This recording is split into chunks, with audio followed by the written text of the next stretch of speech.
Today on NewsCenter, find out about the incidents concerning students in Alumni Tower, check out all the Halloween fun at Delta Zeta's Trunk or Treat, and learn about the long road to marriage equality in Rowan County. All this and more now on NewsCenter.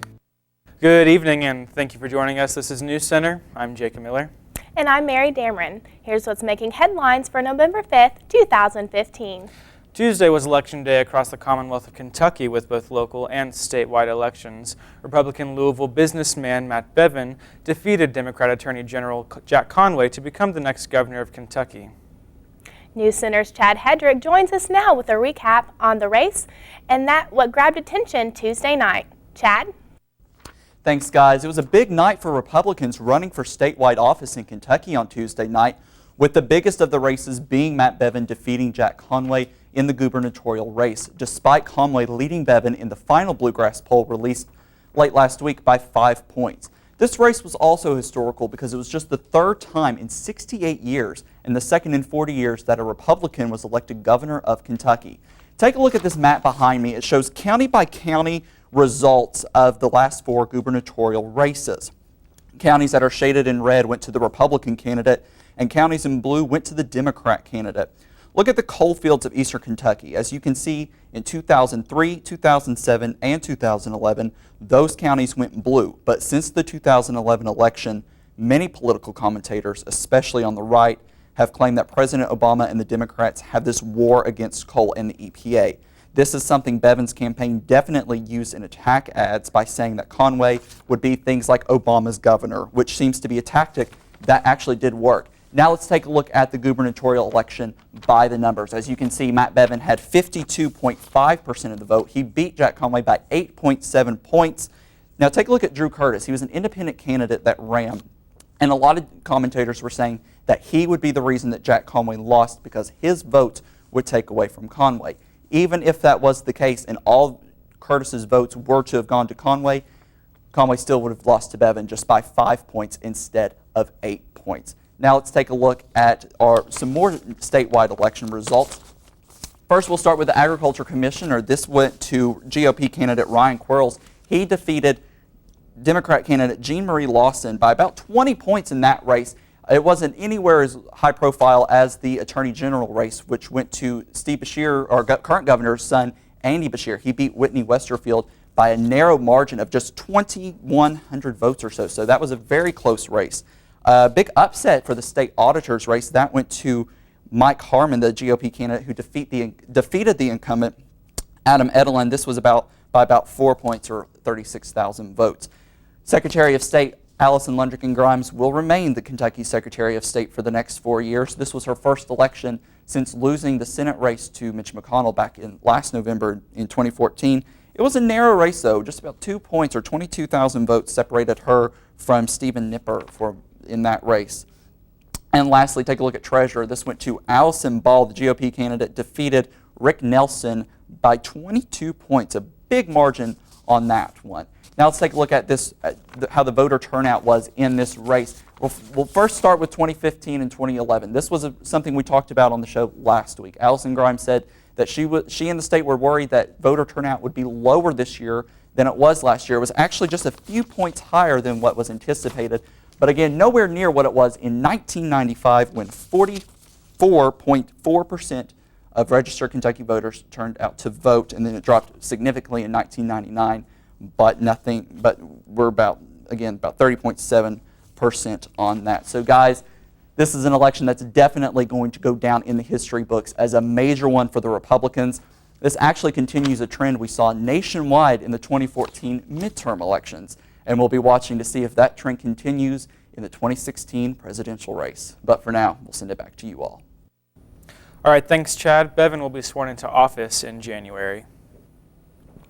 With the recent events concerning Kim Davis and marriage equality, the Morehead State University Women's Studies program hosted stories from Rowan County, the long road to marriage equality. NewsCenter was able to speak with MSU's Dr. Bernadette Barton about the event.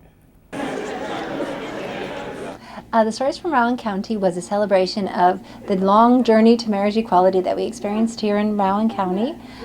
So at that event that happened last Thursday, we had speakers. We had the head of the Rowan County Rights Coalition, and also the event included several plaintiffs who had been on the case against her, as well as a plaintiff that had been on the case that actually went to the Supreme Court, Love versus Bashir. So the Rowan County Rights Coalition is an activist group that emerged here in the region after Kim Davis stopped issuing marriage licenses to anyone at the end of when the Supreme Court decided for marriage equality at the end of June. So the Rowan County Rights Coalition has been a presence at the court house ever since, protesting her refusal to issue licenses.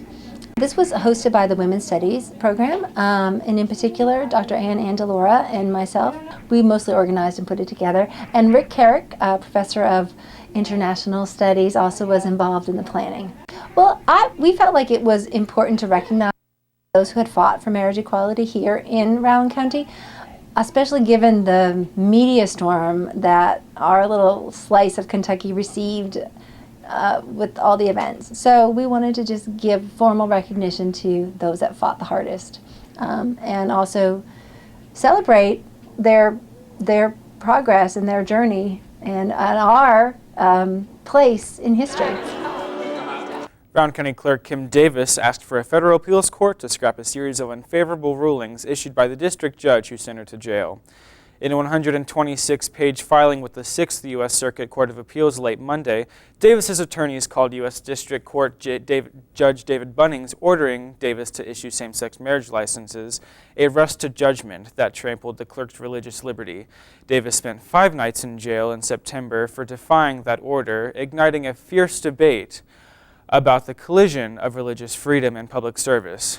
Davis's lawyers asked the appeals court to reverse 4 of the lower court's rulings, including the order that Davis issue licenses and the decision to hold her in contempt and send her to jail. Rowan County Sheriff Matt Sparks says investigators were back on the scene of a deadly shooting yesterday afternoon. Sheriff Sparks says they were called to a home on Cold Springs Hollow just before 6 p.m. Tuesday. Investigators say that 56-year-old Robert Gent shot his brother, 51-year-old Philip Gent, during an argument. According to Sheriff Sparks, Robert claims he was actually aiming for his brother's arm after he felt his brother was trying to harm or kill him. Philip Gent was taken to the hospital where he was pronounced dead by the Rowan County coroner. No charges have been filed at this time. The shooting remains under investigation by the Rowan County Sheriff's Office. The matter will be presented to a grand jury to determine if this was actually a case of self-defense. Court records showed that the family members felt they were in danger in the past.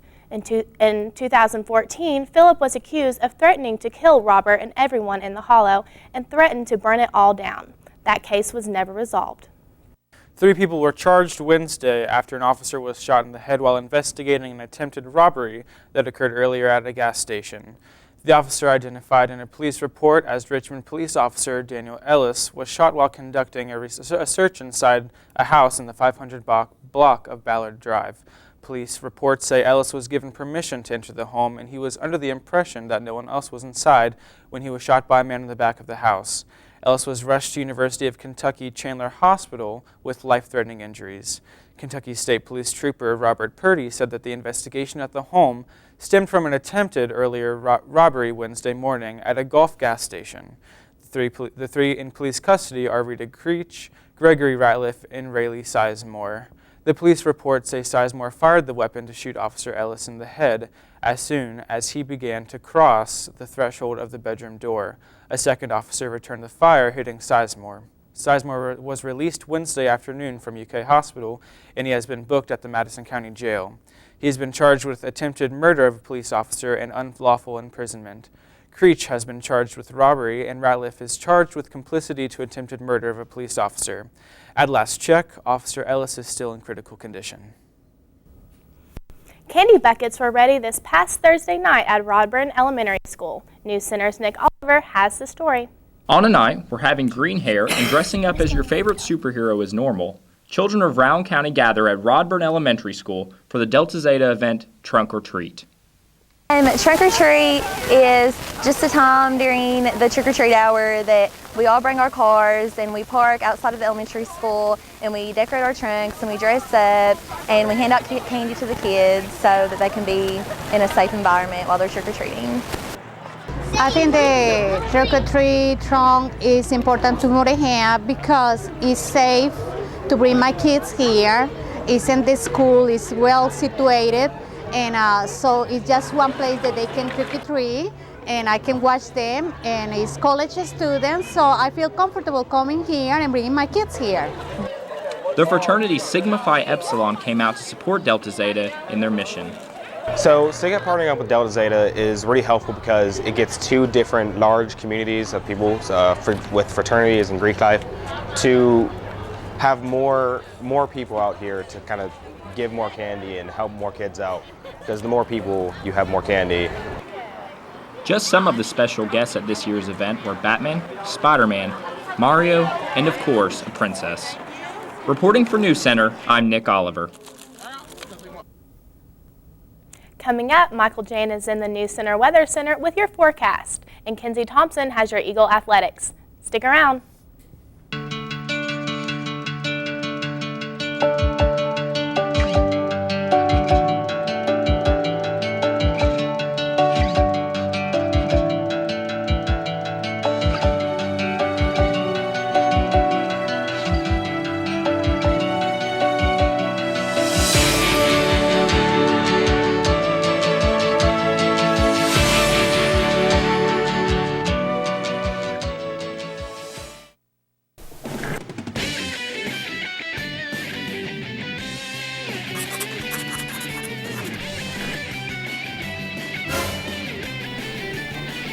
Addison, why are you dressed up like that? Because you're in a dream, John. How can you prove that? Your body's still there. What?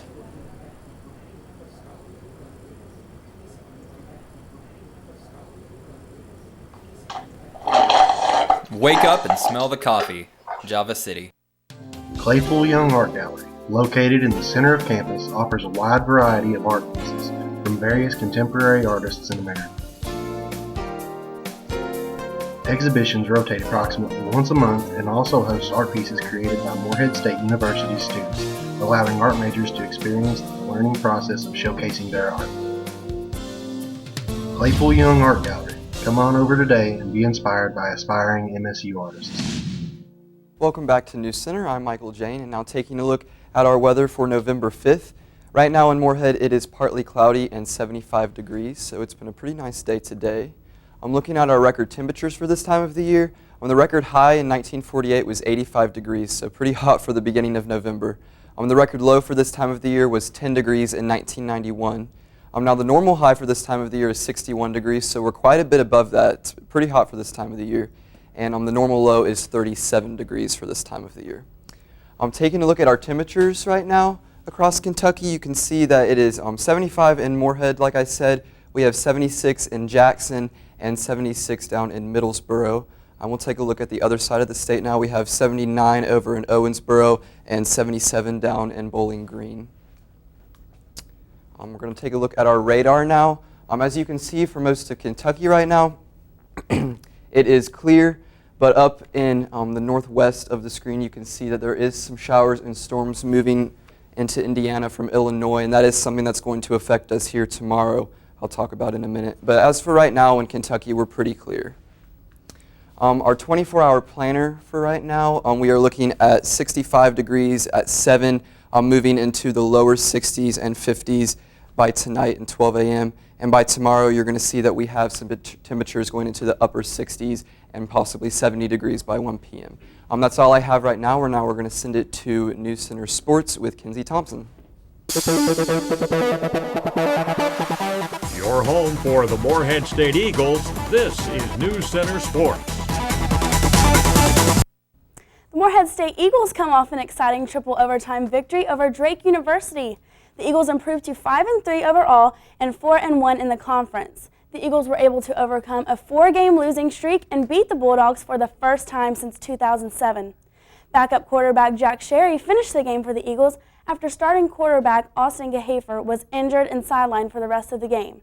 The two quarterbacks combined for 324 yards and 4 touchdowns. Senior slot receiver Justin Cornwall was able to bring in 10 catches for 134 yards and 3 receiving touchdowns.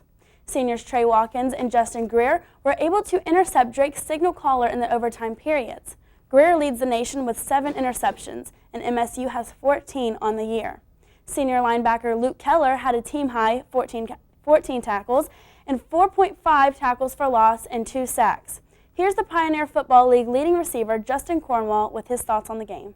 Winning in triple overtime, it was a great feeling. It was my first time actually playing in the overtime game, and just being able to experience that, it was a great feeling, and it was good to get the W.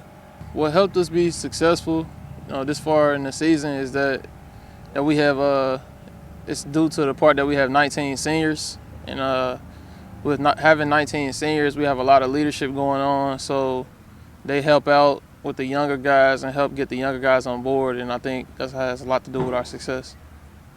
In order to be Dayton this week, we just have to be on our P's and Q's. We can't have any mistakes because they're a fundamental team. They play very hard. We're just gonna have to outmatch them. We're gonna have to do everything to a T. The Eagles are set to play conference rival the Dayton Flyers. Kickoff is at 1 p.m. at Janes Stadium. The Morehead State men's basketball team took on the Asbury Eagles in their first exhibition game of the season. Senior Brent Arrington, who was able to score 20 points and grab 5 rebounds, led the Eagles to a 105-57 win on Tuesday. He went 9 for 12 from the field and knocked down 2 3-point shots. The Eagles were able to start the game off with a 7-0 run and went into halftime with a 49-28 lead. 11 different players were able to score on Tuesday night, and 6 scored in double figures. Junior DeJuan Marrero led the game in rebounding with 16. The Eagles will open up the regular season at home on Friday, November 13th. The 3-match winning streak came to an end for MSU's volleyball team last Thursday when they fell to Belmont University. The Eagles came out with intensity as they jumped to a 5-2 lead start to the game and then 16-14 halfway through the first match. But the Bruins answered back, scoring the next 8 out of 9 points to put them at 22-17 and finally defeated the Eagles in the first match 25-20. After losing the second match at 25-16, the Eagles jumped to another quick lead in the third at 4-2, but the Bruins once again fought back hard and took the match at 25-16 and ended the game 3-0. Junior Sydney Schuler led the way with 7 kills, 2 blocks, and hit a solid .400 in the game, while senior Hannah Segala, juniors Courtney Smith and Bailey Nickel, and a freshman Meredith Joel all completed the game with 6 kills. NewsCenter caught up with senior Hannah Segala to find out more.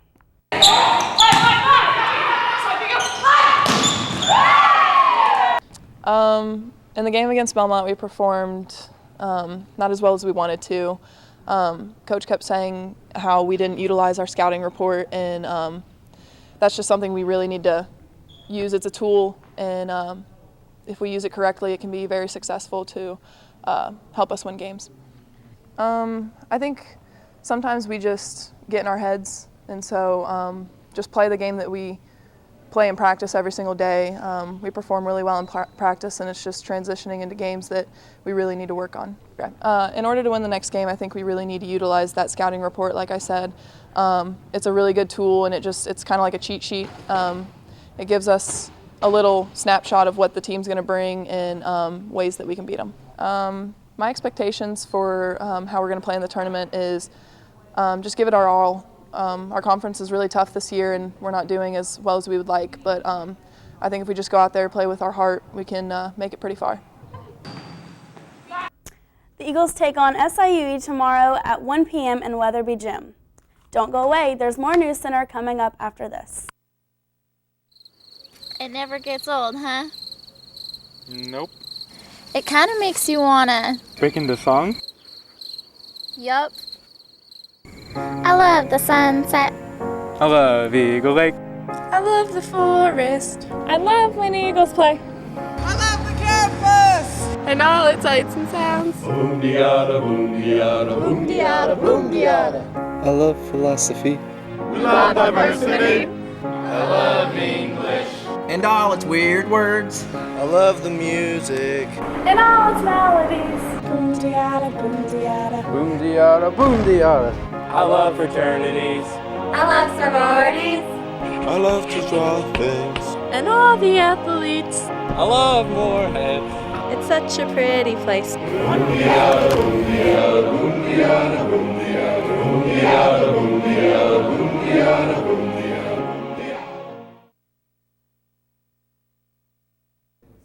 At weather, I'm currently in Moorhead. It is 75 degrees and partly cloudy. Humidity is at 50% and the winds are southwest at 8 miles per hour right now.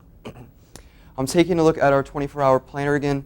As you can see, it's going to be in the mid to upper 60s by 7 p.m. We're going to be dropping into the lower 60s and upper 50s throughout tonight.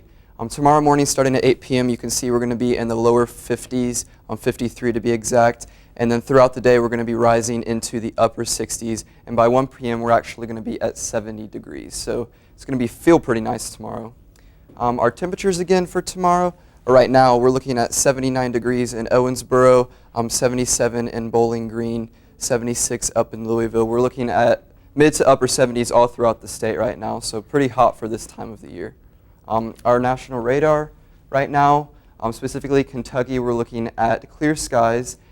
There is some rain coming into Indiana from Illinois right now, some rain and storms, and that is going to be affecting us tomorrow. But right now in Kentucky, we're looking at pretty clear skies. Our national radar right now, as you can see, we have some activity in the middle of the country, specifically Texas and Oklahoma and Kansas. We're looking at a flood warning right now that the National Weather Service has issued until 8 p.m. tonight throughout parts of Texas and Alabama. We're also looking at a tornado watch and severe thunderstorm watch throughout Oklahoma and Kansas, and that is lasting until tonight as well. As far as the rest of the country, we're just looking at some spotty showers in the Pacific Northwest. We have some snow up in North Dakota, but this weather in the middle of the country is going to be moving into our area tomorrow, so that's definitely something to take a look at. Tonight we're looking at partly cloudy skies and patches of fog on the low of 64 degrees, and the sun is going to set about 5:30 p.m.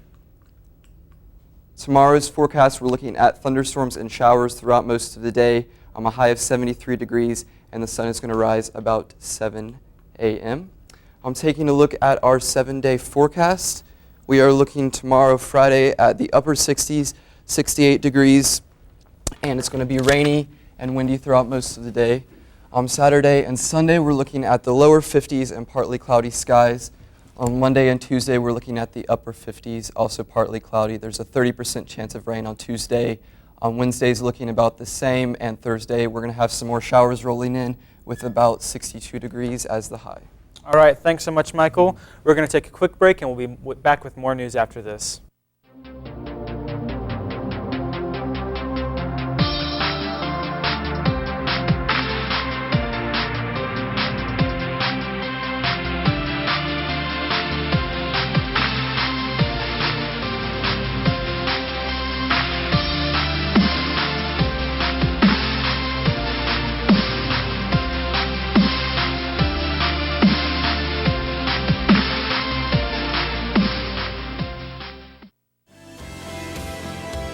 MSU is learning. School spirit. Teamwork. MSU is Greek. MSU is diverse. Historical. Beautiful. MSU is educational. Fitness. It's hands-on. MSU is the sound. MSU is art. Quiet. MSU is potential. MSU is much more. Dude, we've been out all day. Breckenridge Hall. What's so cool about Breckenridge Hall?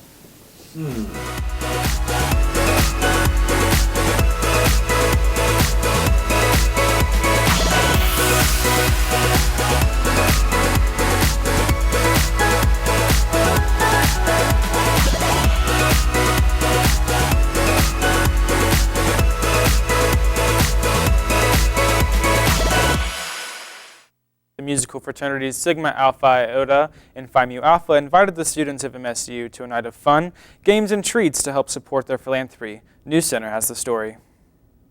The musical fraternities of Sigma Alpha Iota and Phi Mu Alpha teamed together to host a fall festival.